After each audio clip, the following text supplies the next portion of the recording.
Hello and welcome to another episode of my show through a trauma-informed lens, Soma, Psyche and Soul. I'm Aneta Itchak and I want to warmly welcome you here. It is at the time of recording the show episode, beginning of September 2025. I am coming back from my summer break, and this time I allowed myself to really slow down, properly slow down. I didn't go on holiday. I didn't go away because of various things that were happening in my life, within our family's life. I stayed at home, and for the first time ever, I fully allowed myself to take a step back, to switch off, to really give myself space to wander, to dream, to reflect. I did a lot of long walks with our dog Oscar on the beach and in the forest when it was really hot, and in the local park. And I went out to meet some friends and other women. Some of them are long-term friends, and some of them are women that I met recently that I really connected. And we decided to go out for a cup of tea, for a lunch, and chat about our lives, to get to know each other. These are the women who, just like me, are running their own businesses. Just like me, they are in the early autumn of their life. And I cannot tell you, it's been so deeply nourishing to my whole being. It's been absolutely lovely. And as always, when I do something like this, when I go away from my daily routine, from a daily to-do list, from my daily schedule, or when I step back like I did this August, something truly magical happens. I start getting a lot of inspiration flooding in from that field of consciousness that everything is recorded within.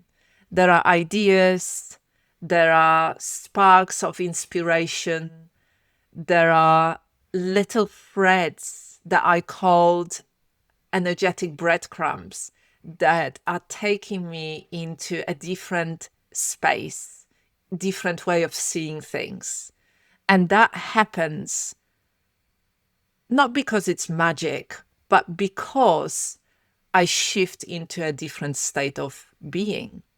I shift from doing, from juggling lots of different things, spinning lots of different places, into that space of being, into that space of appreciating the beauty and sacredness of every single moment. And you might connect with it. You might resonate with what I'm saying, or you might not resonate with it. You might not have had experience of that simply because you've been too busy and spending too much time in a state of survival. Whatever your truth is, know that we can slowly, with baby steps, start changing it. Usually change doesn't happen as this one big event, something magical that really transforms how we are. Although that can happen as well. For majority of us, the change happens with baby steps, with every single decision that we make. And so as we are starting this episode today, I want you to take a moment to check in with yourself how you are right now. How has the summer been for you? Did you have an opportunity and allowed yourself to have more of that time appreciating the sacredness and the beauty of life? The moments where your brain just wanders, the moments where you just allow yourself not to focus too much on anything. Or maybe your summer has been busy because you've got kids, because you've got other obligations, because for many women, This time of the year is a very busy time where the kids are off school. Or maybe there are other things happening, like you've been taking care of your aging parents or a loved one that is unwell. So however you are, take a moment. Allow yourself to arrive in this present moment. It doesn't have to take hours. It can take few moments of simply checking in with yourself. How am I right now? What's going on for me? What's been happening in my life to reflect how I'm feeling right now? And then take a moment to be really kind to yourself, remembering that you're always doing the best that you can. Yes, it might not be amazing or perfect or the way that you want it to be, but you are always making the best that you can. And however you are, ask yourself, what is it that you need right now? If you've been listening to my show, you know that's something I talk a lot about. This is the foundation of all the work that we do in my trauma-informed somatic teacher and coach for women training certification. This can be a life-changing practice when we do it every day or even few times a day, not just when we are struggling and we want to find out what's really going on for us. So take a moment, check in with yourself, how you are, check in what it is that you need the most right now, and either give yourself permission to meet that need or make a promise to yourself that you will meet that need as soon as you can. Because sometimes we are doing stuff, it's not the right time. Like, for example, if you are working and what you need is downtime and rest and sleep, it might not be possible for you to go straight into sleep right now. But you can promise yourself, you can set the intention to give that to yourself when you get back home, having an early night, winding down, listening to some soothing music, giving yourself whatever it is that you need. So now that we've done this practice of arriving and checking in and setting the intention to meet our needs, I want to share in this episode with you a story, an experience that stayed with me for almost 30 years. It's a simple exercise I once did when I was in my early 20s, but the lessons from it continue to shape how I think about embodiment, about business, about the state of presence, and about feminine leadership. 30 years ago, I did a lot of training around NLP, around coaching, around health. And one of those trainings was the training called NLP Master Practitioner training. And within that training, we were asked to pair up with somebody, go outside and mirror each other's pace and way of working. So our pace, our rhythm, our energy. And I was paired with a man who was about 20 years older than me. He was very clearly a businessman running his own business and quite successful at that. We were in a central London. In fact, we were in a Polish center, which I loved very much because it had a Polish cafe. And during the lunch times, I always went and had some Polish food, which was a huge bonus for me. But we were also next to a park. And so we were told to go to the park and the streets nearby and do this exercise together. So I was the first one that led. And when I led, I wandered about. I walked slowly. I paused to sit on a bench. I enjoy the sunshine and the sun. And I remember turning my face towards the sun. My pace was very slow and hurried. I was enjoying the surroundings. I was enjoying the present moment. In contrast, when I was following my partner, it was a completely different experience. He was walking steadily forward with focus and determination. He walked from one side of the park, looked around, then walked to the other side of the park. He was working with a clear purpose. His rhythm and pace were steady, were focused, were determined. They weren't hurried, but they were very steady. What struck me the most was that both experiences were different, but they felt really good. And they were both needed, but for a different purpose. That exercise, as I said, stayed with me for 30 years. I still remember how it felt. I still see the images from my experience, because that exercise revealed something so important to me, so important in life and in business, that there are different ways of being in the moment, because the environment was the same, but we both experienced it and approached it in a different way. There were two different ways of being. There was the wandering and way of being very present in the moment, where we embodied qualities like curiosity and openness and spaciousness and receptivity and play and wonder and enjoying the present moment. And then there was the way of being that was more purposeful, more focused.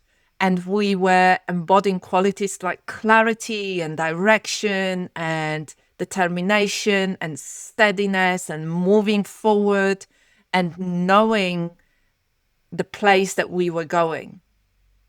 Neither is better and neither is wrong, but both are essential. The wisdom is in recognizing which quality is needed when, in which context.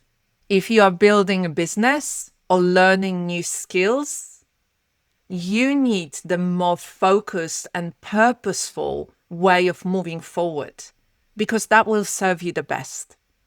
And if you are resting, or you are integrating, or you are dreaming or reflecting or connecting with yourself or your loved ones, the wandering and present work is what's really needed here. And of course, 30 years ago, we didn't use the words like embodiment.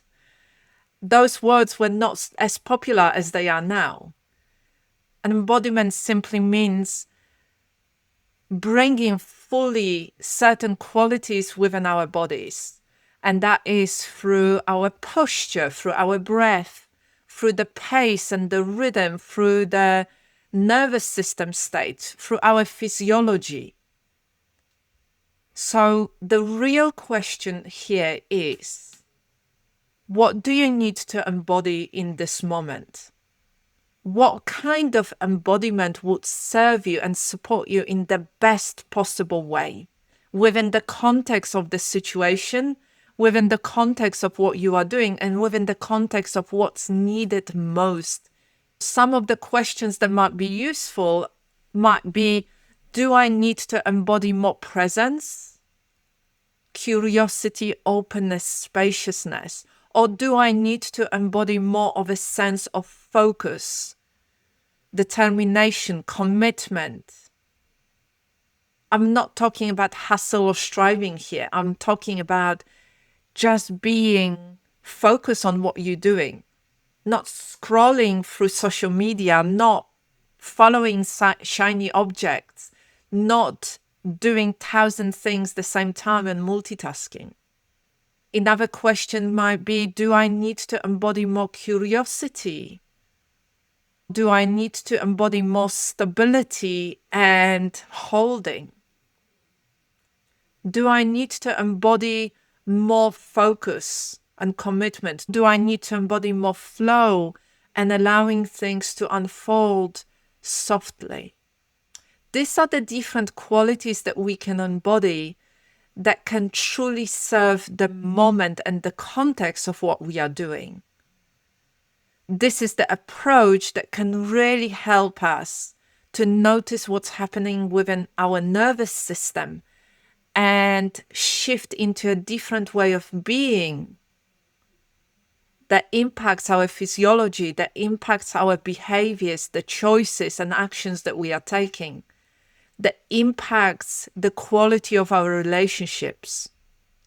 This is exactly the kind of stuff that we explore and learn within the 160-hour trauma-informed somatic teacher and coach for women training certification.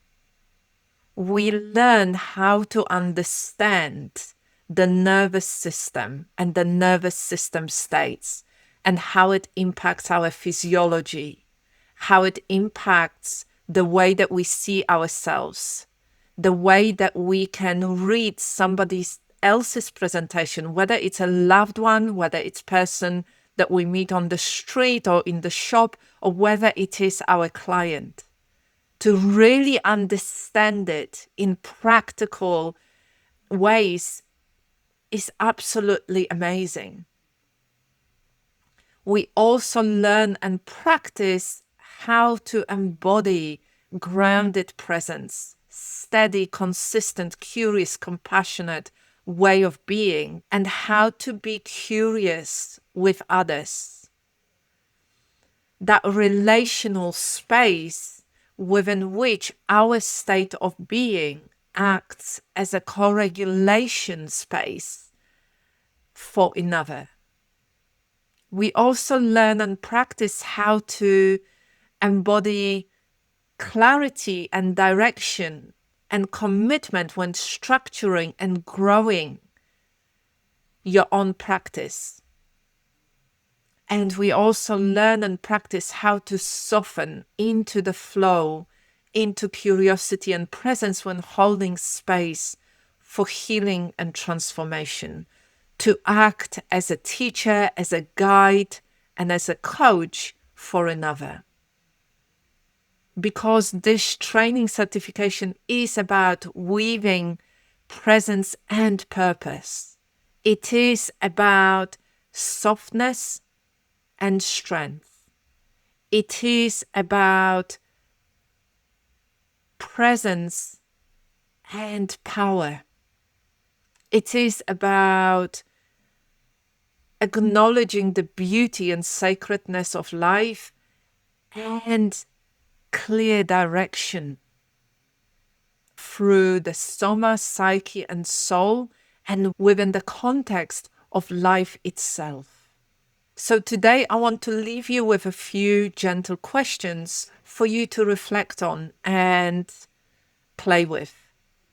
Where in your life and business are you being called to embody more softness, more state of being, more wandering, more connecting with a sense of presence and acknowledging the beauty and sacredness of life?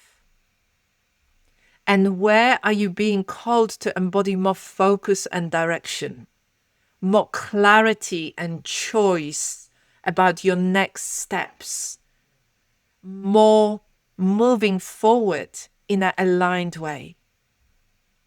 And what qualities are alive within your being right now?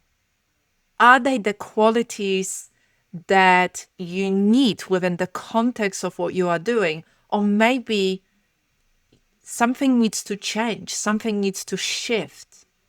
And the quickest way that you can do it is to really bring those qualities, the qualities that you want to embody, through the way that you walk.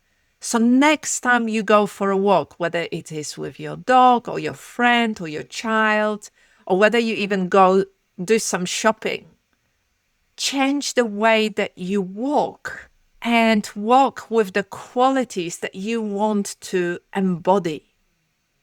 And notice how that shifts the way that you are, how it shifts the way that you engage with others in the world. I want to say thank you so much for being with me here today, for listening to this episode. And of course, if it resonates with you and you feel called to deepen your practice of embodiment, of trauma-informed coaching, somatic coaching, with focus on feminine leadership, I want to warmly invite you to explore our training certification, Trauma-Informed Somatic Teacher and Coach for Women. You can find all the details on my website, or you can reach out directly to me if you've got any questions and you want to check whether that certification is right for you. Our next cohort starts on the 3rd of October, 2025. And we already have a group of wonderful women who said yes to that training. Until next time, I want to invite you to look after yourself in the best way that you can, remembering that everything is built on the essence and foundation of that. Have fun exploring embodiment and take care for now.